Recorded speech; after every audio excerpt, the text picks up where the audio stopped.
There's no branch of medicine that exists where a dead organ is left in, except in dentistry where a root canal is left in. If a guy's got a gangrenous toe, you gotta cut the toe off because it's bacterial infested and it's toxic and it's gonna kill the patient. If you think that you can get away with an infected toxic tooth and not have a systemic consequence, I think you're deluding yourself.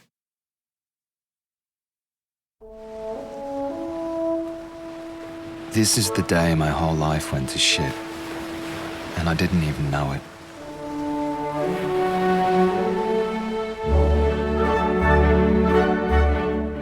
This is called Schoolies Week. Every year, thousands of high school graduates spend a week getting royally wasted in a celebration to the exquisite end of their high school education.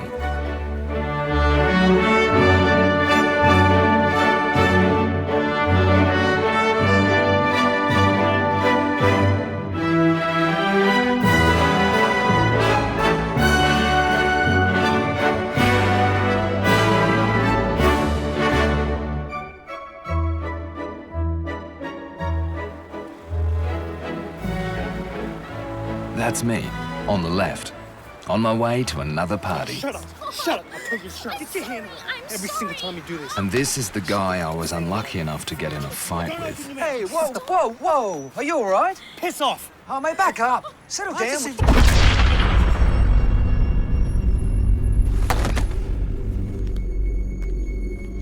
I had no idea that the punch that shattered my teeth was the punch that would shatter my world.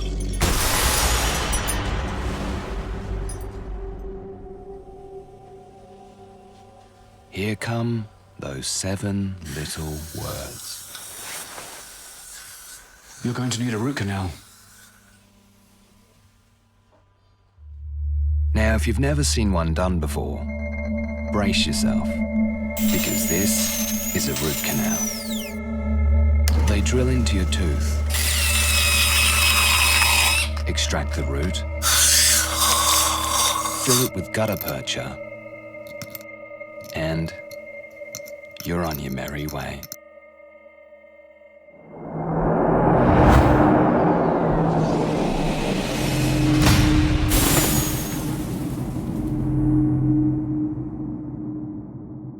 Things have a funny way of catching up with you. One moment you're enjoying your holiday in Thailand, then your heart starts pounding. Your breath gets shorter. Your vision narrows. And you really think you're going to die.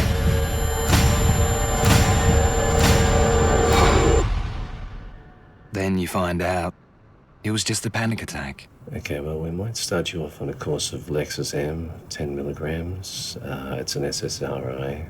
Could be a few side effects, but they're nothing to concern yourself with, okay? I quickly realized that the doctors treating my chronic illness were clutching at straws. I read the side effects of everything they kept prescribing me. Fatigue, nausea, dizziness, agitation, weight gain, and impotence.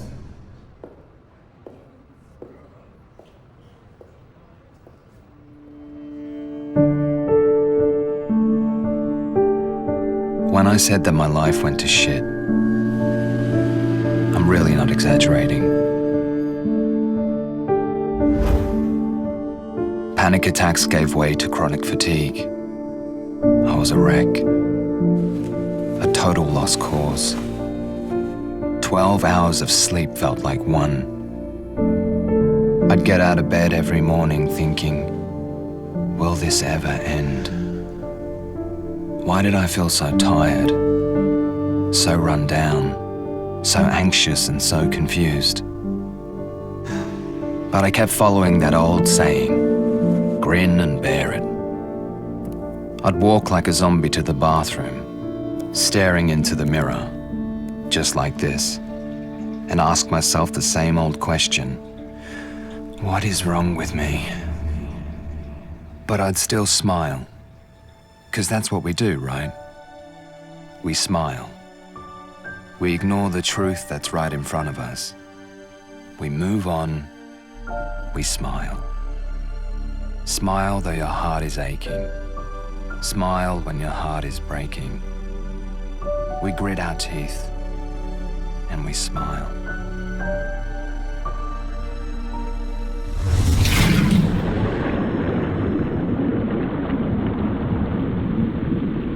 I did the only thing that I thought I could do. I went searching for answers. First come blood tests, then more blood tests, perhaps your hypoglycemic blood test. Then comes the naturopath and you find yourself taking supplement after supplement after supplement. Get fed up with it, burn your $100 bills, all for some expensive urine. Then you tap yourself silly with some EFT or TFT. Actually, I think sleep apnea is the key. Then you start seeing spiritual healers and doing spiritual courses. Get your chakras balanced from your toe to your head, and why not get your aura read? Tried some reflexology, iridology, kinesiology, psychology, and you better learn about endocrinology. Have Chinese herbs, get cupping, crazy suction. Why not have a go at moxibustion? Hit me with shiatsu whilst I find a new guru. Yeah, I tried NLP, walk the firewalk. Did my daily affirmations, and don't forget your visualizations. Wear lots of crystals, hang upside down. Tried all forms of bioresonance going round, from biocom to Zyto and anything using sound. Saw a psychic, or 10, in their den, helped with my zen. That represents ill health. Get a chiropractor, find a homeopath, get your meridians balanced, have kahuna. I even juiced for 10 days straight, from wake up till late. Yep, nothing but juice for 10 days straight. Eat only organic, increase your macrobiotics. Did a parasite cleanse, intestine cleanse, so many liver cleanses. Over a dozen coffee enemas. I tried cold showers, then graduated to ice baths. I relived past lives with hypnotic regression, hell of a session. Made inroads with the healing codes, then the kneeling codes. I screamed and punched pillows. Read a truckload of books, and I even tried a wee bit of medical marijuana. Did shamanic de-armoring. This was actually amazing.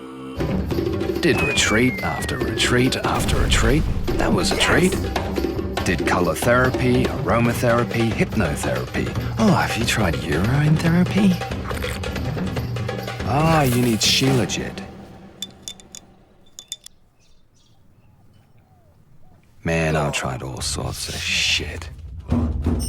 Tried anything new age, self-improvement. Got blessed by gurus and joined the oneness movement. Got my feet grounded. And don't get me started on pyramid marketing products that I bought that were meant to cure me. I even tried Kambu. Kambu? What's that, you ask? Well, Kambu's a rare Amazonian frog the shamans use to poison your skin, to purge your toxins. They burn it into your skin, you pass out and vomit for 20 minutes. And you may think that I'm joking, but I've got the scars to prove it. And funnily enough, these are all the things that I've tried that actually help.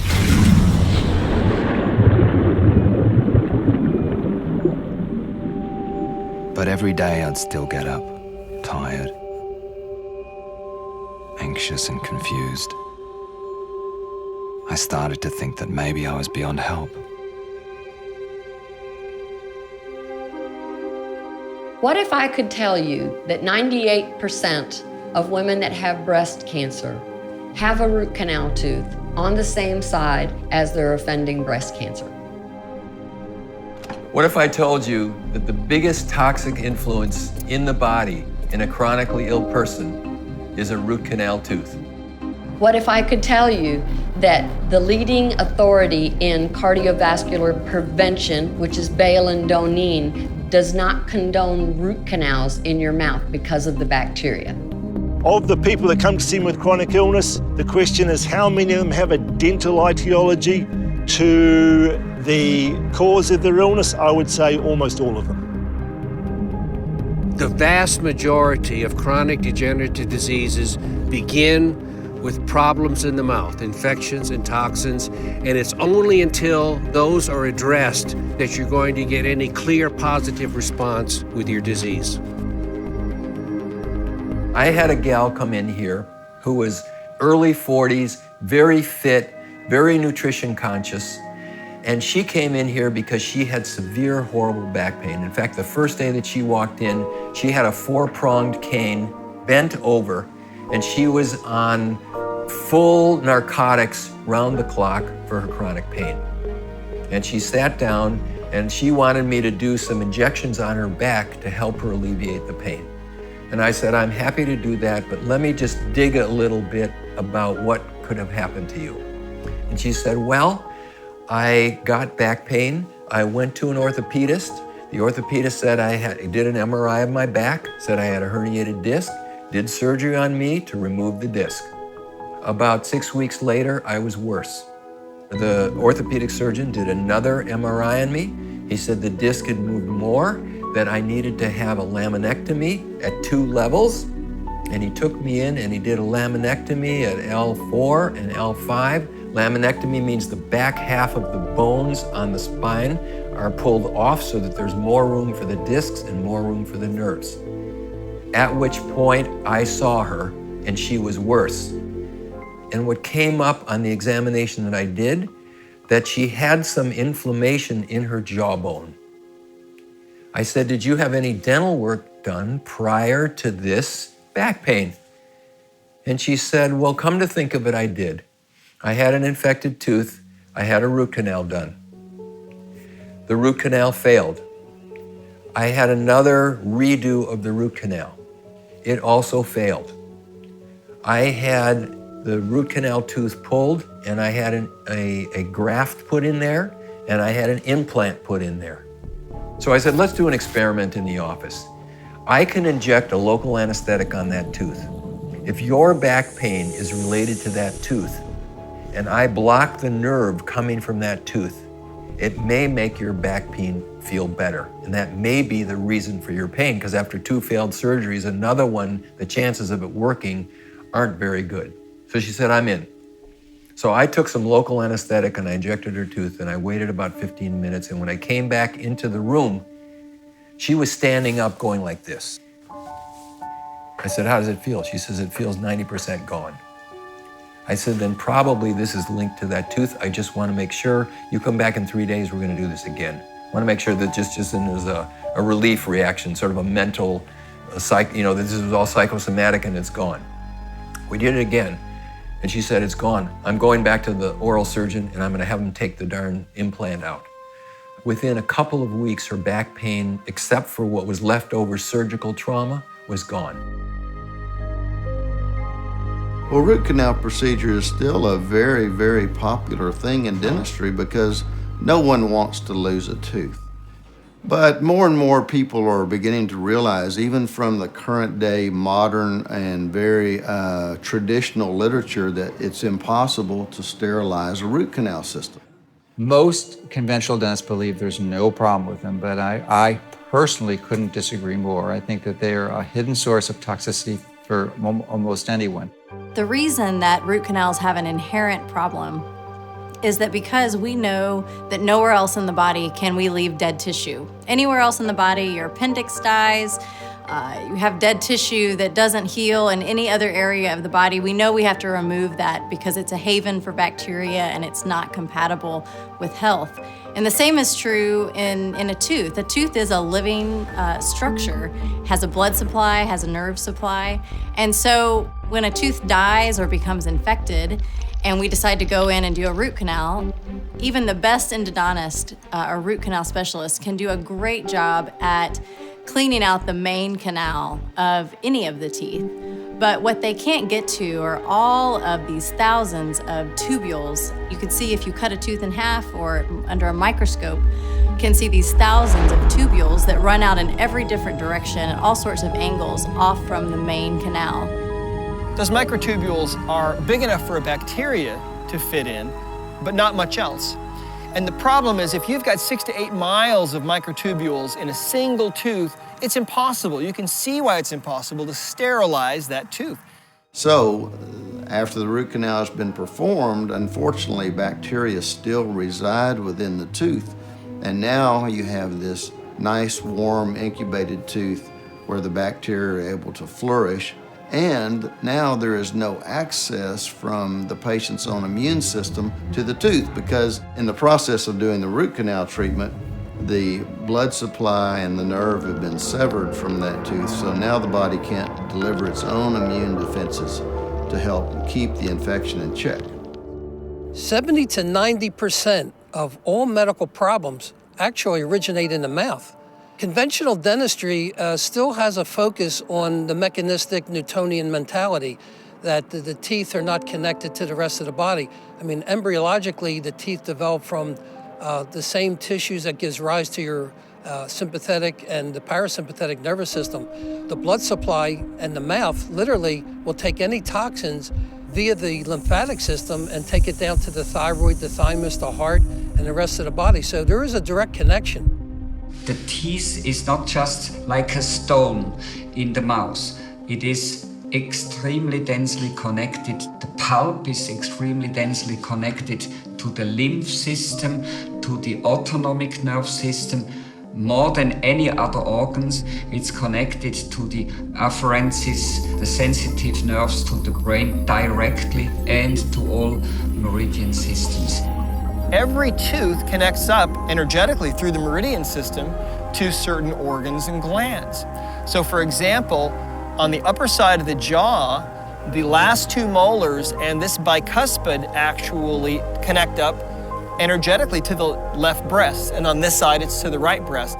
And 95% of the time, women who have breast cancer who undergo a thermographic study will be found to have hot spots in the jaw on the same side as that malignant breast. 97% of our breast cancer patients in an age between 30 and 70, we tested all these patients, they had a root canal or a toxic situation in the teeth.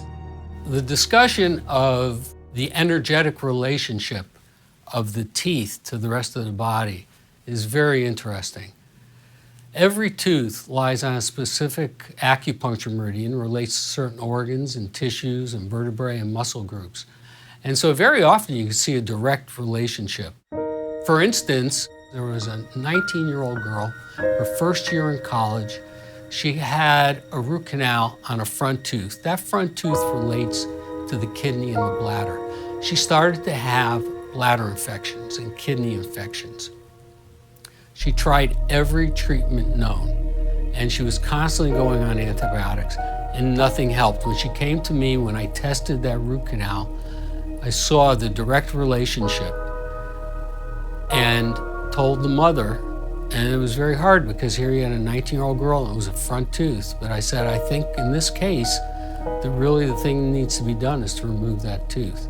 Well, they didn't want to hear that, so they went and tried other treatments. And then about 3 months later, still suffering from chronic kidney problems and urinary bladder problems, she took the tooth out. And that was the end of the problem. I remember years ago having a physician say, I can't buy into this concept of this electricity going through these meridians. I've never seen a meridian in all the cadaver labs I've ever been in. And I said, okay, when you can do an EKG on your cadaver, I'll be able to show you a meridian, because you can't find it when the person's dead. When you're looking at doing an EEG or an EMG or an EKG, we're looking at the electricity going through the body, and that is completely mainstream. Each tooth actually lies on a different meridian. So those energy pathways that we discussed, they go through particular areas. So if we're looking at the wisdom teeth, we're talking about a small intestine and a heart. As we move forward on the top and we have these molars, then we're looking at breast, we're looking at thyroid. On this side, we're looking at pancreas. On this side, we're looking at spleen. Then we move forward to the bicuspids and their lung and large intestine. We go to the eye teeth and it's It's called an eye tooth for a reason because it's connected to your eye. It's also connected to the liver and to the gallbladder. And then these 4 front teeth, top and bottom, are connected to the urinary tract, to the anal canal, to the adrenals, to the pituitary, to your kidney, everything that's related to that urinary tract. I use a piece of equipment that was originally called EAV, electroacupuncture according to Vol. I put electricity into the body, and then you gather data from that. So when I'm testing teeth, I actually have the person holding a bar in their hand, and that bar is the collection point. And they touch a tooth and put it in the circuitry, and then I introduce, by touching on a particular acupuncture point, I introduce the electricity into the body to see if it can go all the way through that meridian. And you start seeing where electricity is being blocked, and now you start asking questions about the person's health, and they go, wow, how did you know that? I didn't even tell you that I was having problems there. Because when the electricity can't get through, it compromises that meridian. Many people have trouble getting their mind around the fact that their teeth are making them sick. But let me just tell you that a year or so ago, we looked at the last 60 cancer patients that we had seen, and 96% of them had an infected tooth in the same power supply circuit as their primary cancer, 96%.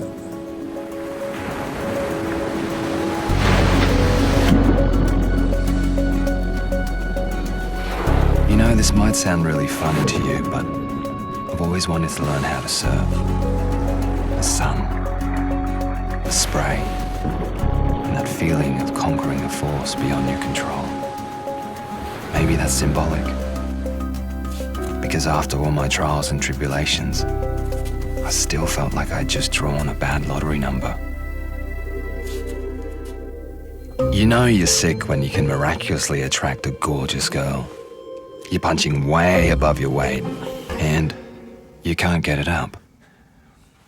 And I know every guy will say this, but it hasn't happened before. Suffice to say, she left pretty soon after. How was this journey going to end?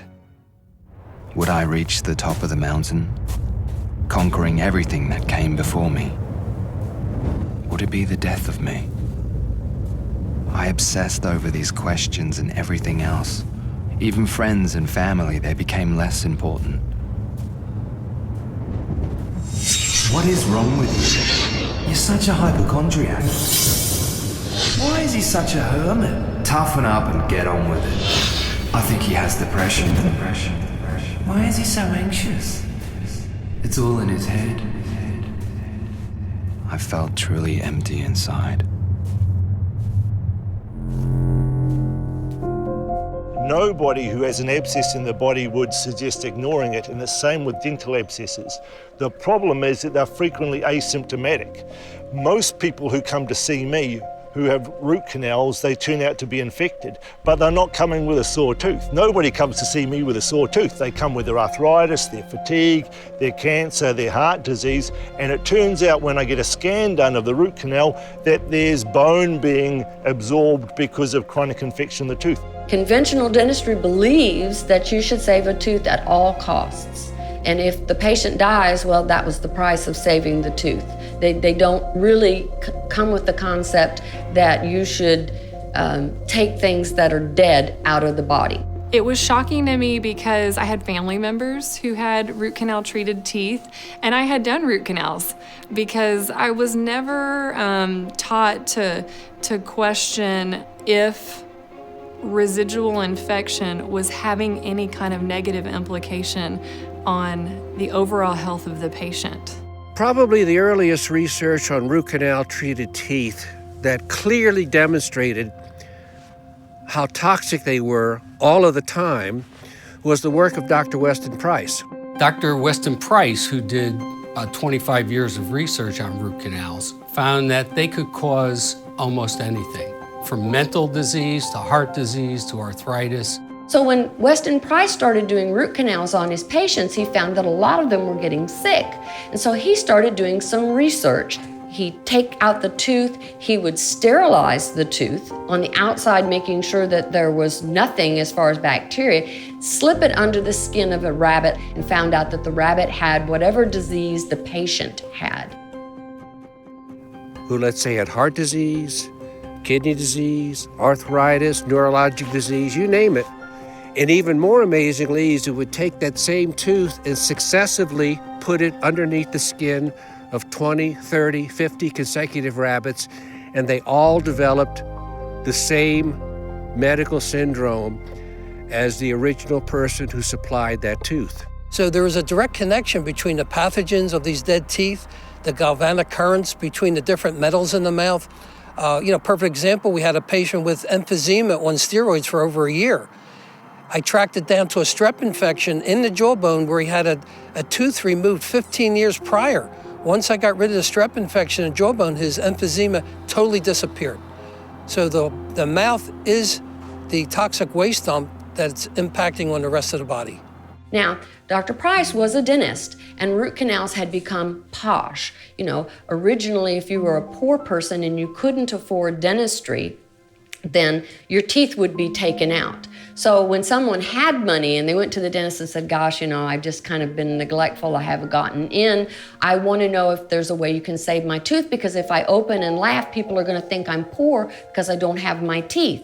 So it was actually more patient-driven that dentistry start taxiderming teeth to keep them in someone's mouth and then put a nice shiny gold crown on there so that when they laughed, everybody thought they had money because you saw these gold teeth then.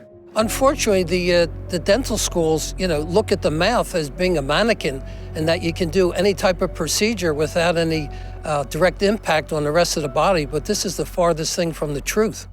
Data we've just recently gotten shows now that the #1 cause of heart attack is a root canal treated tooth. Plain and simple, not correlation, not link, cause and effect. If you take a course through Bale and Doneen, and they're the leaders in cardiovascular event prevention, they will tell you they will not condone having a root canal in your mouth because that bacteria courses through your body, and that bacteria is known to affect cardiovascular disease. My pet peeve as a cardiologist right now is that so many family practitioners, internal medicine practitioners, cardiologists, my fellow cardiologists, see a patient that has a heart attack and they find the cholesterol's okay, the lipids are okay, there's no high blood pressure, there's no risk factors, and they might not use these words with the patients, but they're going to tell you, and they think that patient just had bad luck. Most of these things aren't genetic problems. This person for the first 25 or 50 years of their life was okay. Now they're not. This isn't your genes. This is your body's toxic. And if we can restore those things, you can get your health back and your energy back, and you can have a fun life. I like word pictures. So we're going to use this scenario of I'm driving my car down the road and I see my oil light has come on. Well, I could get a hammer and smash the oil light and that would take care of the problem, wouldn't it? No, it wouldn't, because it's a sign or a symptom that something is going on. What I like to do is look deeper down and find the particular burden or the root cause, and no pun intended, because most of the time it's a tooth problem.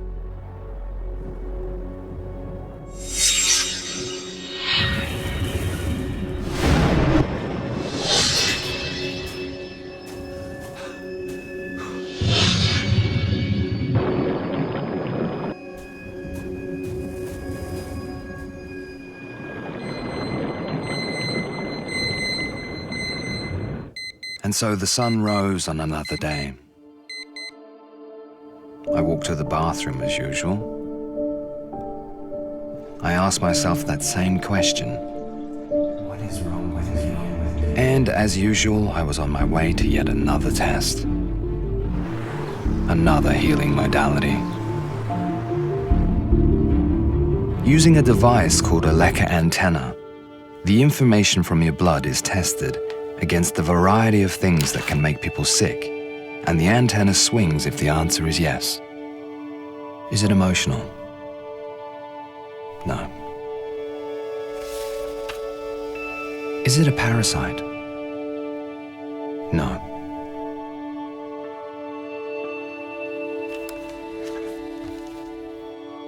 Is it heavy metals?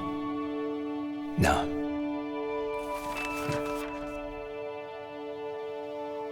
Is it dental? Yes. Is it a mercury filling? No. Is it an infected root canal?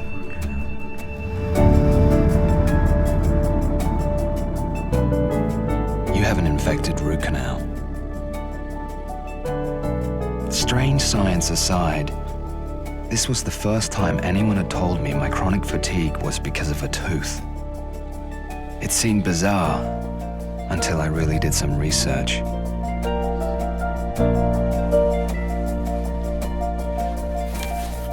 My quest started with books.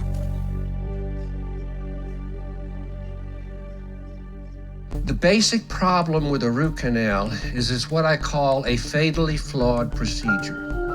Fatally flawed in terms of the fact that the reason a root canal is done is you come to the dentist with pain. A tooth hurts. You want to get rid of the pain, naturally.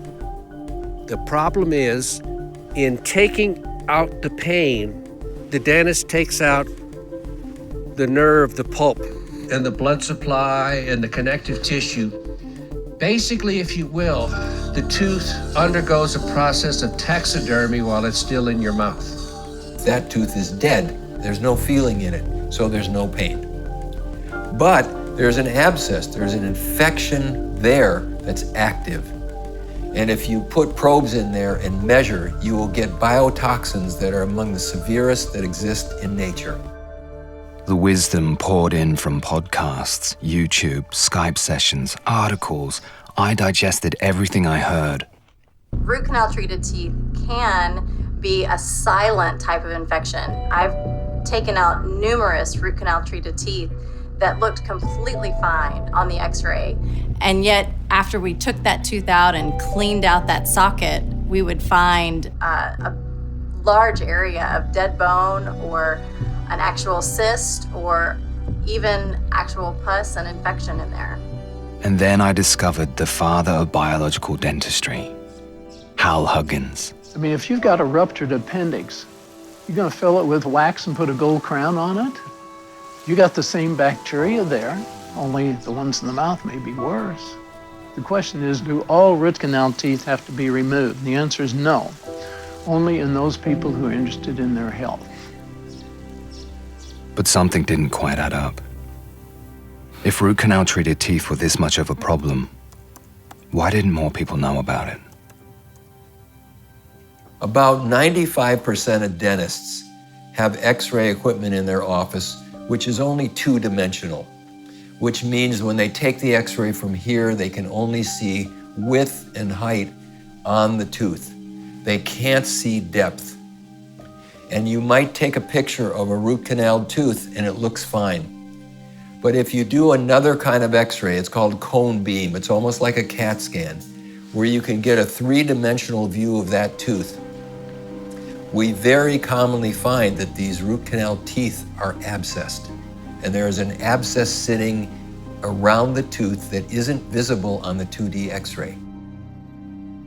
We were doing our training and I had a patient I had taken a cone beam on, and she was struggling with some emotional problems and chronic fatigue and just a lot of things. And we were reviewing her cone beam with the technician, not a biological dentist. Like, this is a technician from the company.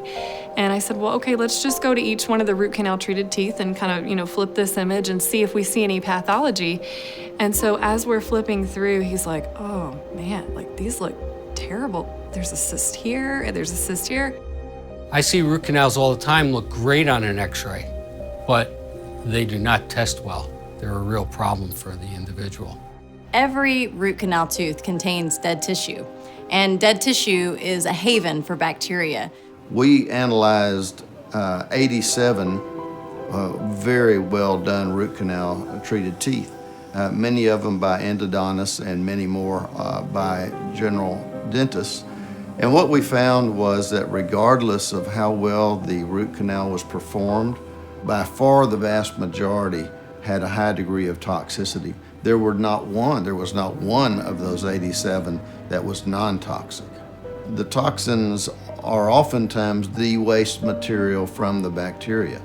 They can be also just portions, for example, of the cell wall of a bacteria, but oftentimes they're the waste material of the bacteria. Perhaps one of the world's leading authorities on biological toxins was Boyd Haley at the University of Kentucky. What Dr. Haley found and published is that the toxins from a root canal tooth are equal in toxicity to the standard by which all biological toxins are measured, namely hydrogen sulfide. He also found that the toxins from a root canal tooth are equal in toxicity to botulism poisoning. As you know, that's one of the worst that we know about either. All root canals are infected without any exception. There was a big study done by an American Holistic Dentist Society, very officially. They tested 30,000 root canals extracted over the years, and they were all infected without any exception. There used to be a laboratory at the University of Kentucky. It was called Affinity Labeling Technologies. It was a laboratory from Dr. Boyd Haley, who was the chairman of the Department of Chemistry there. And he set up a lab test where you could stick a cotton pledget, it was sort of a hard cotton thing, underneath a tooth that you suspected as being bad, and you shoved it underneath the gum, pulled it out, and then you'd have a sample of fluid. And the samples would go to their laboratory, and what they would do is a bioassay to find, was there toxic material coming from the root of the tooth? And this laboratory doesn't exist anymore, but I have an old report from a patient. This was a patient with chronic fatigue. He came to me. When I examined him, I thought, gee, I think your problem is a toxic root canal tooth. Go to the dentist, have this test done. He went and had the test done, and these are the results of the test. Now, what the test looks at is these are 6 enzymes which are part of what's called the Krebs cycle. These are the energy-producing part of the cell. And these enzymes are able to take a sugar molecule and get the energy out of it. If these enzymes are blocked, then that cell can't make energy. And what biotoxins do is they block these enzymes from working. So what they did is took the stuff from the tooth, the bad tooth and the good tooth, and they incubated it with these enzymes. And they have a measurement system where they say, how bad was that enzyme blocked? And on this particular patient, the average was 93% inhibition, which is blocking of that enzyme. And by coordinating with dentists around the country, over 5,000 extracted root canal treated teeth were submitted to Dr. Haley for testing. 100% of them were toxic.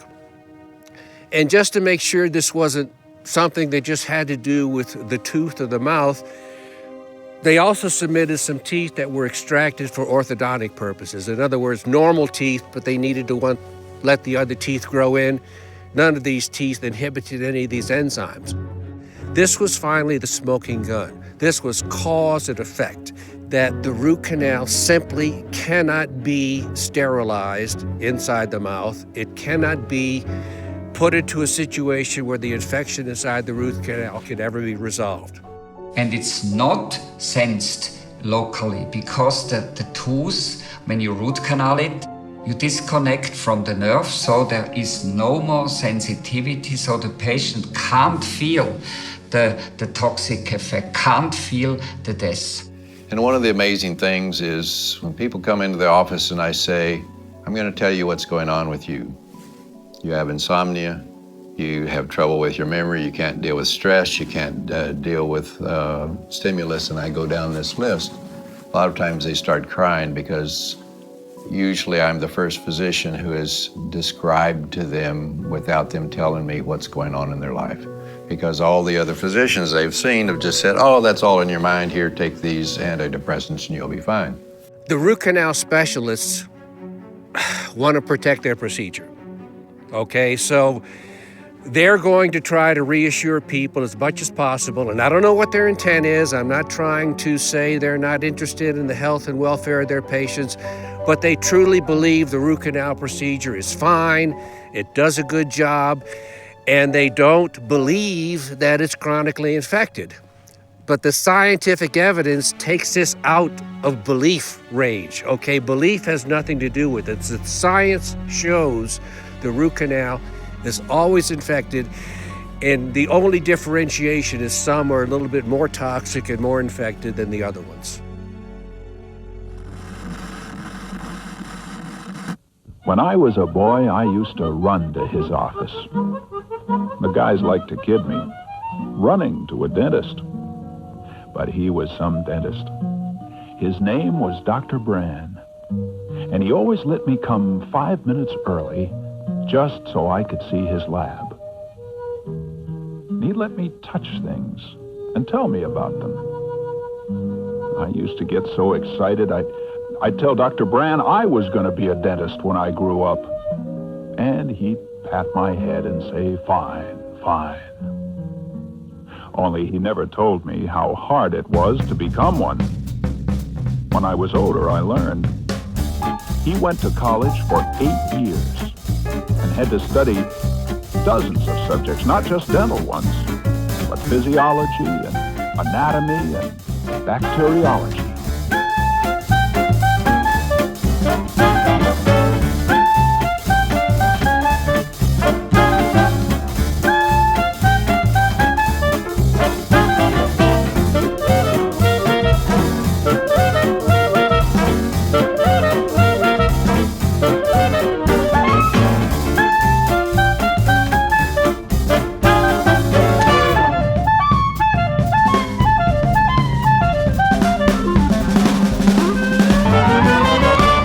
Found out that in America, about 25 million new root canal procedures are done each year.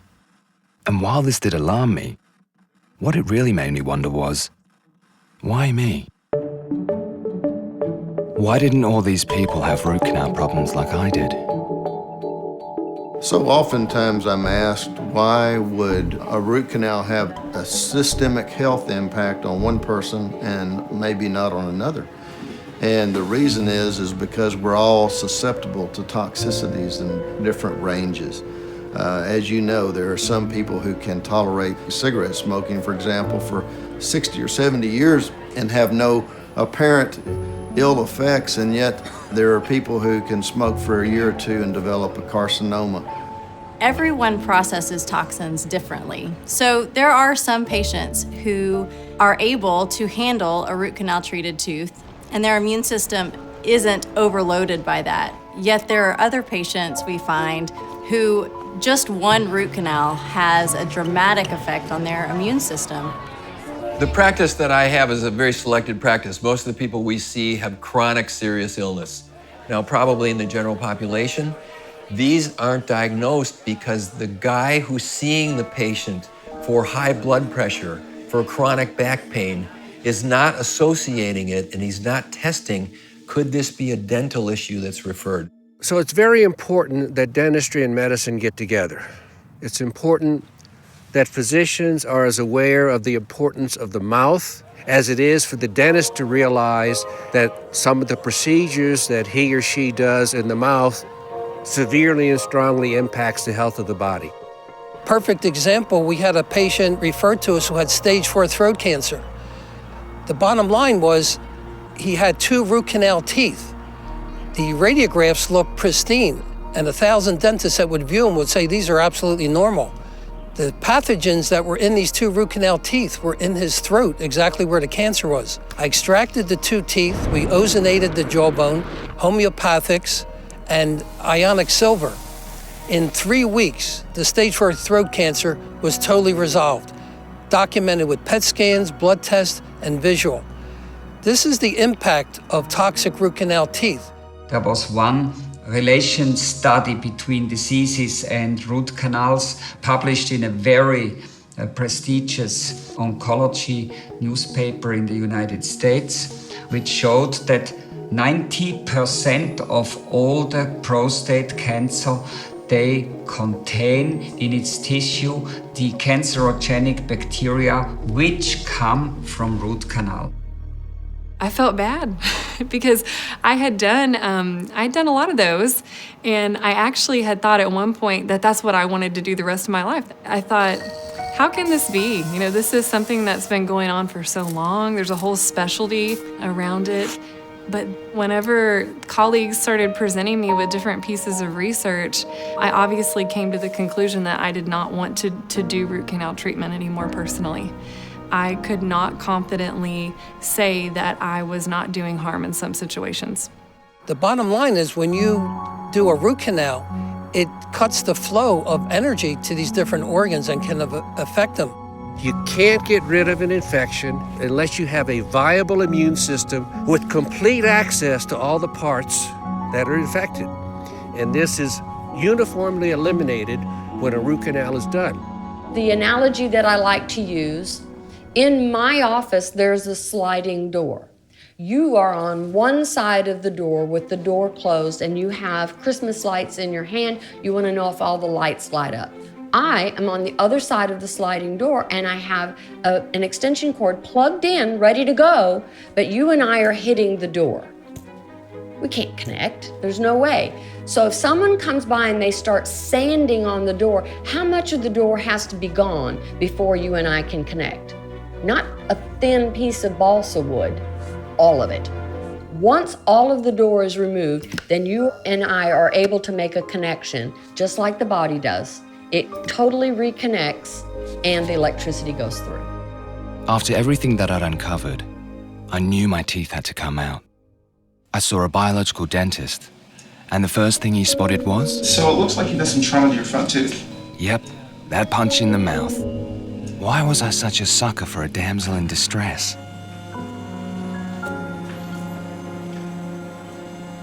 So let's have a look at the x-ray here. And all this discoloration is where the infection is. So we've got a deep pocket infection up top, and that's what's been causing your health issues. So we're gonna extract the root canal tooth, and with a dental burr, we're gonna remove the periodontal ligament down to the bone, and then we'll give you a new tooth, a zirconian tooth, and we'll bridge it to either side. So in the next 3 or 4 months, this will heal up nicely, and you'll notice a dramatic increase in your energy levels. Yeah. Any questions? No. All right, let's do this. Now, I don't want you to think that as soon as you get your tooth out, you'll wake up with boundless energy. The damage has been done. So you have to heal yourself and go through those things like the parasite cleanse, liver cleanse, kidney cleanse, colon cleanse, TBM, soreness, fasting, juicing. Intense journey. But gradually you start to feel your health returning. Now, it's important, obviously, if you have a root canal and you're convinced of the information I'm talking about and the science behind it, you want to get it out of your body, you want it to have it stop negatively impacting your health. Well, you need to find a dentist who knows what he or she is doing because it involves more than a simple extraction. Removing the root canal tooth is only the first step in the solution. Afterwards, we have to drain the area from the bacteria because the jaw bones, they are not like a stone, they are sponges, bones, and the bacteria and the toxins go into these bones too. This has to be drained and treated too.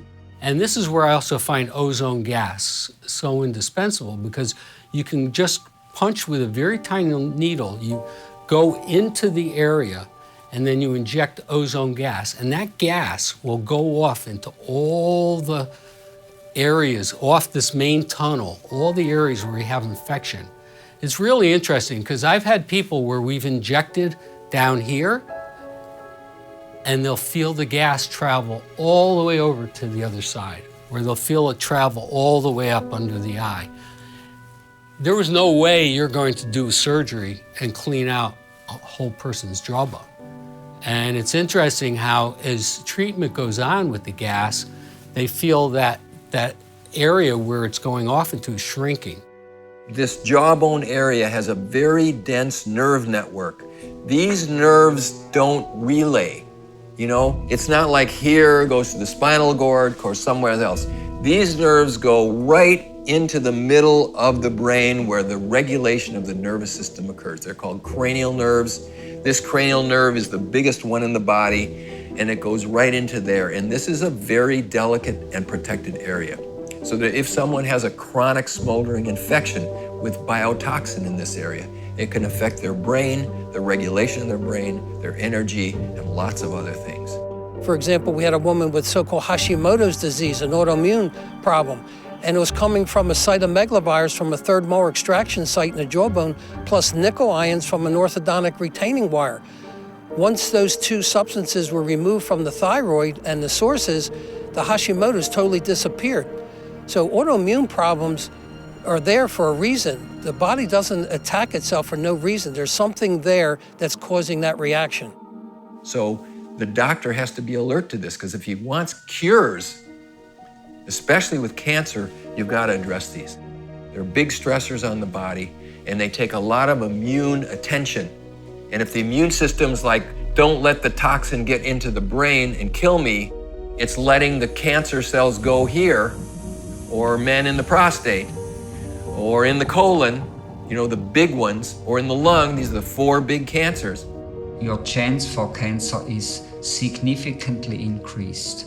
And it's just spreading out of the ignorance of the so-called specialists that they don't want to accept this fact, even though it's absolutely clearly proven.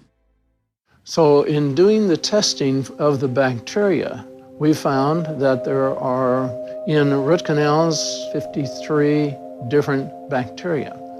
28 of them are directly involved with the health of the heart, that they are known from the scientific literature to create certain heart conditions. Some of them specialize in attacking the heart valve.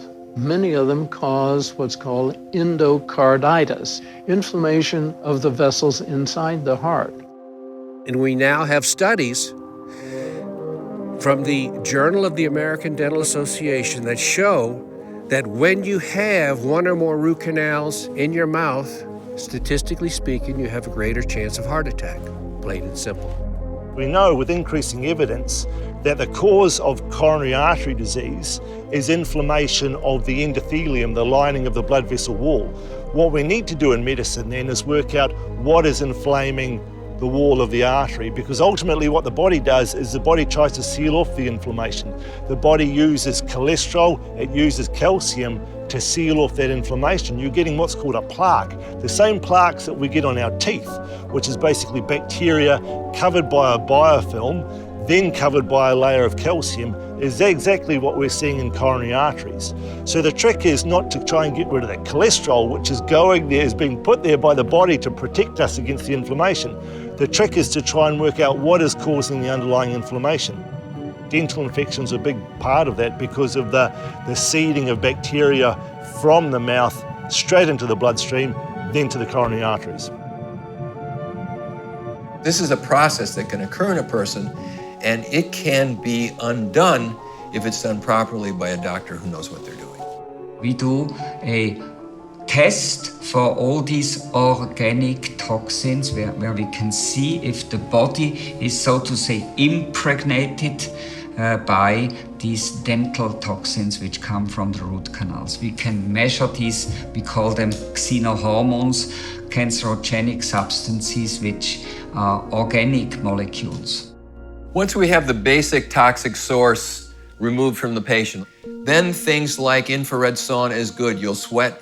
There's nutritional agents that we can give you, and we can tease these things out of you and get them out.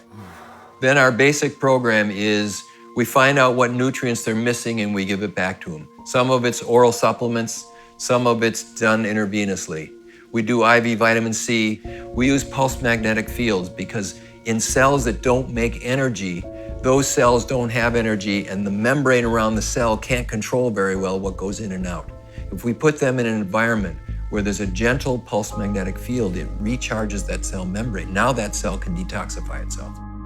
In over 3 to 6 months, sometimes a little bit longer, we can get these things out. You can get your levels down to where they're safer, and then it can help you restore your health. I was starting to feel great, so I went to an EAV machine operator to make sure my energy flow was on track. But something was off. I found I had another blockage, this time in one of my wisdom teeth. I dug deeper and got a cone beam scan. I was told it was a cavitation, something else you really don't want. Just my luck. I had to get that sorted out now as well. Step 1 was actually finding out what a cavitation is. Cavitations are basically residual infections in the jawbone which result from extraction of teeth. If the extraction site is not meticulously curetted and cleansed, the bacteria just infiltrate into that wound and live there for the rest of the life of the patient. Every bone in your body is connected to another bone by way of a ligament. Your tooth is connected to your jawbone by way of what we call a periodontal ligament. If a tooth is properly pulled, when the tooth is out, the dentist will also take out that ligament. And if that ligament is gone, that bone will heal in so that there is full bone and you have a restored jawbone. But if the doctor pulls that tooth and doesn't take out that ligament, that space where that tooth was may seal over on the top and be a cavity. So that periodontal ligament staying in the socket, it prevents communication from the body being able to send the osteoblasts and the osteoclasts to that extraction site and fill in with healthy bone. It becomes a barrier. And it will be a place where the body then will use as a storage depot for junk, toxic junk, bacteria, funguses, and it won't hurt. It may not be completely visible on a regular x-ray, but it is sitting there. So the periodontal ligament prevents healing. One actual study on 5,000 cavitations left after wisdom teeth were removed, 4,999 had not healed. Only 1 in 5,000 had healed. The majority of people in the United States and in the developed countries around the world that have had extracted teeth for any reason also have cavitations. And what's inside that hole is nothing different, and this sounds disgusting and it sounds like an exaggeration, but it's not. It's the same as wet, infectious gangrene. These cavitations in the jawbone, they can create significant diseases, significant neurological diseases, like, for example, MS. That cavitation can occur from different things. For instance, a person could have a clotting disease, or they could have had a football injury, something that made the bone not be healthy in that particular area. The most common reason is that the tooth was removed and the periodontal ligament was not taken out, and therefore that void of where the tooth was never did fill in appropriately with healthy bone. The second most common reason is that bacteria that's in a root canal tooth will find a microfracture through that particular root surface and kind of wormhole through the bone and create a void. And so it's not uncommon for a cavitation to occur next to a root canal. The most common spots are the wisdom teeth. The wisdom teeth are unique in that there are 4 circuits going through it instead of just 2. It's heart, small intestine, and the sympathetic and parasympathetic systems. And so you see people whose adrenal glands are not working, and it's because they have infection in where their wisdom teeth were taken out, because you can have infections in the bone where your wisdom teeth were taken off for 50 years and essentially have no pain there, but it completely destroys your life. When you don't have enough adrenaline, you have trouble going to sleep, and then you have trouble dealing with stress. And then it gets to where you can't stand any stimulus, so you don't like loud music, you don't like loud noises, you can't be around a rowdy crowd, you can't be around people who are arguing. Now, what I just described is a person whose life's in the toilet. For instance, I myself had my wisdom teeth out when I was in dental school. About 30 years later, I developed a heart arrhythmia, and nothing seemed to help it. I would take intravenous vitamins, I tried homeopathics, nothing was doing it. And all of a sudden I said, wait a minute, let me check, see if I have a cavitation. That wisdom tooth, which is on the heart meridian, you see, was causing the problem. If you can get a good normal 3D cone beam x-ray of your jawbone, then you do have a much higher reassurance that you don't have this cavitation process going on inside the jawbone as well. And if the dentist unroofs that and scoops that stuff out and then removes that ligament and then that heals, that patient can get well. One of the questions that we get is, are there things I can do prior to my procedure to increase my ability to heal properly from a surgical procedure like a cavitation or from a root canal removal? One of the biggest things that you can do is to have proper nutrition, be eating a clean diet, be getting enough proteins and enough vitamins and minerals. When that tooth comes out, you want to make sure that the socket is cleaned out really well. You want to remove the periodontal ligament. If there's infection, you want to get rid of the infection, and then you let it heal. I like to let the body fill it in with its own natural bone. You have to wait at least 3 months for that. You want to check it and make sure that it did heal, that you don't have the cavitation. But let's say it's healed, how do you replace the tooth? Well, you have different options. Of course, an option is you don't replace it, you leave it alone. Another option is you can use something removable, which most people don't like. It's not very comfortable. The other option is you could put a bridge in, where you're bridging that space. And there are two types of bridges. The traditional bridge, which I don't like, is where you have to mutilate the teeth on either side of that space to hold the missing tooth. And the problem with that is when you mutilate those teeth, you increase the odds that those teeth could need a root canal in the future. So I prefer to use a bonded type bridge, where the abutment teeth, as they're called, or the supporting teeth, have minimal preparation, and that holds the missing tooth. Now, the only downside with that really is that it periodically will come loose and need to be re-cemented. Now, of course, the best option is to take really good care of our teeth and gums with a comprehensive dental program so we never need a root canal. But let's say that hasn't happened, like me and a lot of other people I know. Let's say there was trauma involved and you didn't get an option, can't really walk around with no front teeth. It's not very good for business. Am I going to have some sort of bridge? Am I going to have some sort of implant? An implant is where you're going and you're going into the bone and you're placing what traditionally has been a titanium implant. Now, today, we have also ceramic implants. The advantages and disadvantages, well, titanium, the problem is you're putting a metal into the bone. Titanium itself is known as a hapten. It means the ions in the titanium itself can trigger autoimmune.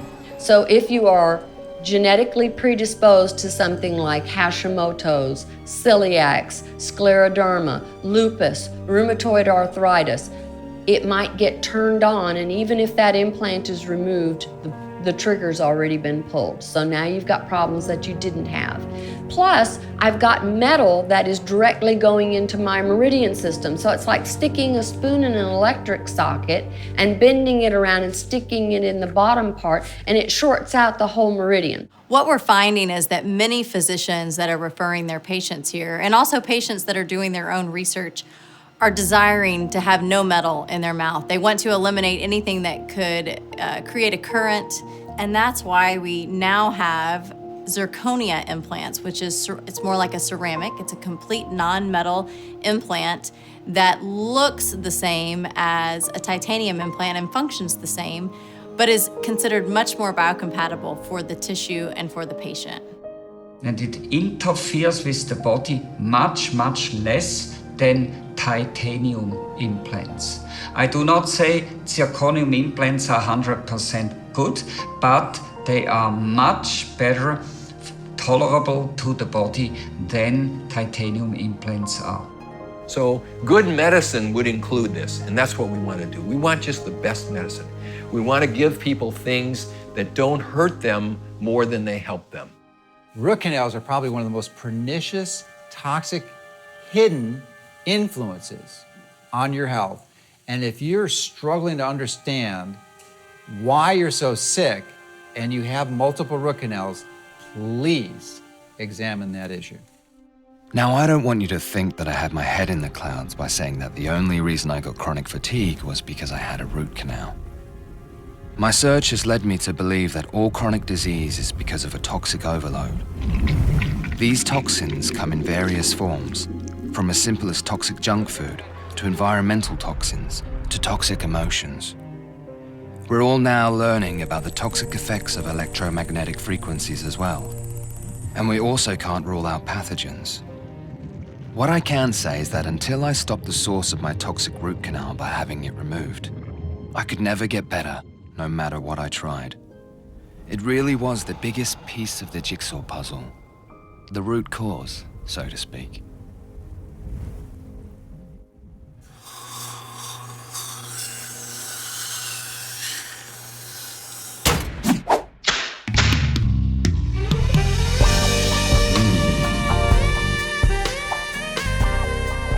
So your dentist says you need a root canal. Apart from running for the door, what are your options? Firstly, if the tooth needs to be removed, make sure you see a holistic dentist, one who can remove the infection and periodontal ligament properly. Then, once the tooth is removed and the mouth is healed, you have 3 good options. Your first option is to get a bonded ceramic bridge. Your second option is to get a zirconia implant. Now, 99% of dentists will recommend a titanium implant, but that is just as bad as a root canal. So make sure your implant is zirconia. Then your third option is a good old-fashioned denture. Keep smiling. I've been reading this book about Gandhi. He didn't have a lot of tooth problems like me. Rumor was, he had dentures he slipped in and out every night. But his words were as beautiful as his smile. He said that even if you're a minority of one, the truth is still the truth. Probably somewhere in the neighborhood of 80 or 90% of people are sick, at least in part, if not totally, by an infected tooth. This can be a miracle for a patient. This can be life-saving on a patient. And I've got tons of patients where this was really their problem. And when we addressed this, then they were actually able to get better.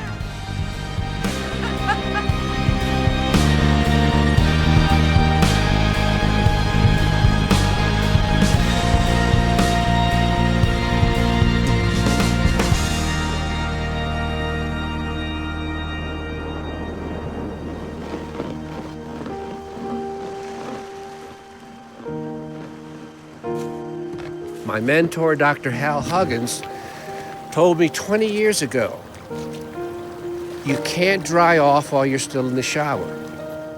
And it's a simple but profound statement. You can't resolve a problem if what causes the problem is continuing to shower in while you're trying to resolve the situation. In today's medicine and dentistry, we have 2 important things being done to our body, but neither field interacts with the other. If doctors did more of this, we could actually really help a lot more people, get a lot more people better, and do what our profession is supposed to do, which is help to heal people up. 1 in 2 of us are dying of heart disease, 1 in 2 of us are dying of cancer. We better have a strategy for both. Make sure you take really good care of your oral hygiene and have a program in place to make sure you minimize the amount of pathogenic organisms in our mouths leaking to our bloodstream. There's another great quote, that new knowledge is never immediately adopted. Rather, the old knowledge dies out and the new takes its place. So to each of you who hear this, know that the challenge of whether this truth reaches the world is up to you. Currently, we have roughly 25 million new root canal procedures being done a year in the United States.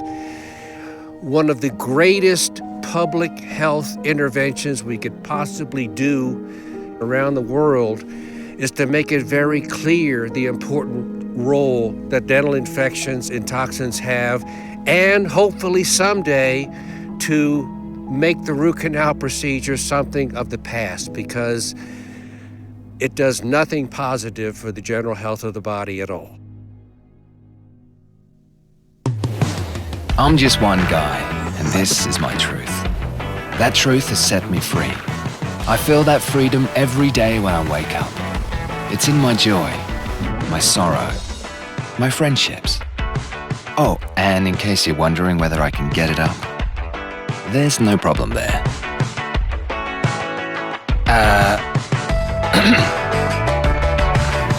I got my life back, so I didn't want my truth to just be a minority of one.